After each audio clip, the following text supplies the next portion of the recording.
अपन backup लेके चले कि ना चले।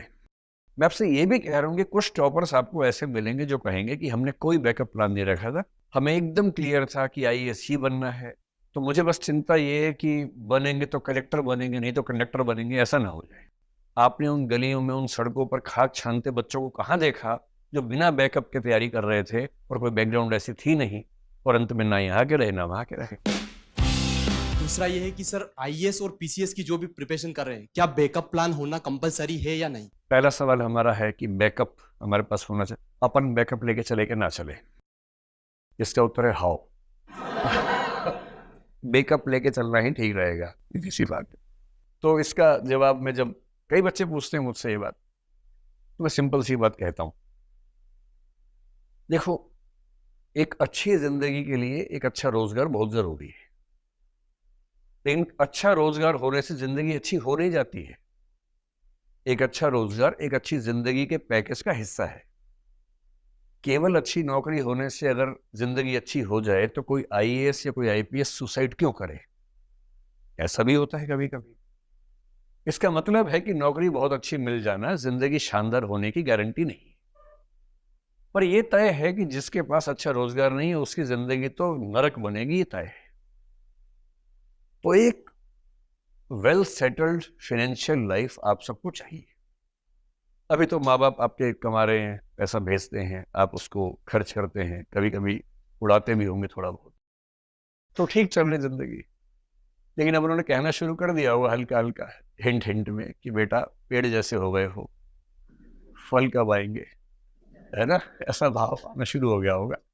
अभी वो इनडायरेक्टली बोल रहे होंगे, धीरे धीरे डायरेक्ट बोलेंगे अगर आप नहीं मेहनत करेंगे तो, क्योंकि उनको तो चिंता है ना, उनको आपकी भी चिंता है, अपने बुढ़ापे की भी चिंता है, जो कि लाजमी है, जायज है। तो अगर आप में से कुछ बच्चे ऐसे हैं जिनके पास बैकग्राउंड ऐसी है कि अगर नौकरी ना भी मिले तो चिंता की बात नहीं है, आप में से कम 5-10% बच्चे ऐसे होंगे जिनकी बहुत बड़ी खेती है या पेरेंट्स का बिजनेस बहुत बड़ा है, कल को वो चाहेंगे कि आप संभालें अगर आप सिलेक्ट नहीं होते हैं, तो बैकअप है आपके पास। और बैकअप है तो फिर आप अलग से क्यों पढ़ाई करना चाहेंगे? मैं आपसे ये भी कह रहा हूँ कि कुछ टॉपर्स आपको ऐसे मिलेंगे जो कहेंगे कि हमने कोई बैकअप प्लान नहीं रखा था, हमें एकदम क्लियर था कि आईएएस ही बनना है, और कैसे नहीं बनूंगा, कैसे नहीं बनूंगी मैं, और मैंने बहुत मेहनत की और आज मैं आईएएस हूं। और इसमें बजेंगे जोर से तालियां, लोग कहेंगे वाह, बैकअप रखती डिस्ट्रैक्ट हो जाती, आईएएस ना बनती, बैकअप रखती आईएएस नहीं बन पाती, जिससे बैकअप नहीं रखा तो मैं भी नहीं रखता, मैं भी नहीं रखती। पर आपने इंटरव्यू उस एक का देखा जिससे बैकअप नहीं रखा और आईएएस बन गया या बन गई। उन 20 का नहीं देखा जिन्होंने बैकअप नहीं रखा था और बने भी नहीं, क्योंकि उनका इंटरव्यू कोई लेने गया ही नहीं। कोई क्यों लेगा उनका इंटरव्यू? उनको मैं जानता हूं पर्सनली। और उसके बाद वो किस गति में रहते हैं, किस स्थिति में रहते हैं, वो संघर्ष आपने कहां देखे? आप तो यूट्यूब पे देख रहे थे ना, आप तो अखबारों में देख रहे थे, आप तो टीवी पे देख रहे थे। आपने उन गलियों में, उन सड़कों पर खाक छानते बच्चों को कहां देखा जो बिना बैकअप के तैयारी कर रहे थे और कोई बैकग्राउंड ऐसी थी नहीं, और अंत में ना यहाँ के रहे ना वहां के रहे। इसलिए जब भी कोई इंटरव्यू देखो हमेशा ध्यान रखो कि ये एक सैंपल है, ये एकमात्र सैंपल नहीं है, ये बहुत सारे सैंपल्स में से एक सैंपल है। तो मेरी आप सबसे गुजारिश है कि बैकअप प्लान जरूर रखना है। और बैकअप प्लान क्या हो सकता है? पहली बात तो आईएएस की तैयारी करने वालों से मैं कहता हूं कि स्टेट का पीएससी या पीसीएस एक बैकअप प्लान है आपके लिए। फिर स्टेट में भी लोअर सबऑर्डिनेट के भी एग्जाम होते हैं, जिसको जैसे उत्तर प्रदेश में आरओ बोलते हैं, रिव्यू ऑफिसर बोलते हैं, यहाँ भी उसका कुछ और नाम चलता होगा। तो पीएससी की तैयारी करके कई एग्जाम्स ऐसे हैं जो अपने आप तैयार हो जाते हैं आपके, वो भी एक बैकअप ऑप्शन है।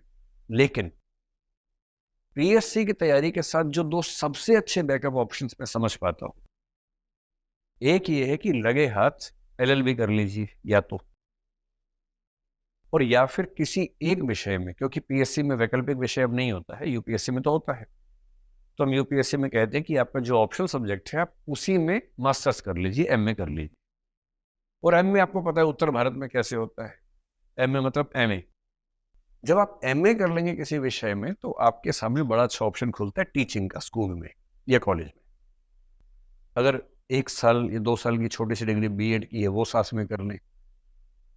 सरकारी टीचर जो होता है ना हमारे देश में, उसके ऊपर बड़ी अच्छी जिम्मेदारियां हैं अगली पीढ़ी को अच्छा बनाने की।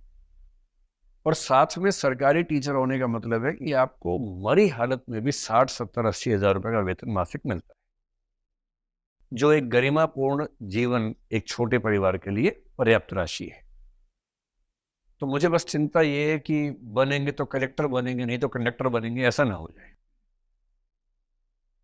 बीच की स्थिति है कि एक अच्छी सरकारी नौकरी में है और उसमें रहते हुए पीएससी का अटेम्प्ट दे रहे हैं, क्योंकि पीएससी में एज की बहुत दिक्कत रही है, आप लंबे समय तक तैयारी कर सकते हैं, लेकिन एक नौकरी होल्ड कर लेना बहुत ज़रूरी है। तो मेरी आप सबसे गुजारिश है कि बैकअप ऑप्शन ज़रूर लेकर चलें।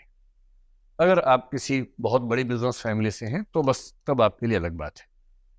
अगर पढ़ाई का शौक है तो पढ़ाई करनी ही चाहिए, लेकिन डिग्री के लिए तब पढ़ना चाहिए जब कुछ उस डिग्री से फायदा होने वाला है। डिग्री से फायदा क्या दो हो सकते हैं। एक तो ये कि भाई आप तैयारी कर रहे हैं, साथ में एक डिग्री कर ली, तो इंटरव्यू में आप बता सकते हैं कि मैं इस बीच में ये कर रहा था। दूसरा, अगर एमपीपीएससी या आईएएस में नहीं हुआ तो कम से कम आप उस डिग्री की बदौलत कुछ ना कुछ पा सकते हैं, कोई नौकरी पा सकते हैं। एमपीपीएससी नहीं हुआ, आईएएस नहीं हुआ, तो कम से कम एक गरिमापूर्ण जीवन तो मिले, डिग्निफाइड लाइफ तो मिले, जरूरी है। तो जिस की बैकग्राउंड ऐसी नहीं है कि नहीं हुआ तो भी पर्याप्त व्यवस्था है, घर में ही है, उन सब से मेरा आग्रह है कि बैकअप प्लान जरूर लेके चले, जरूर।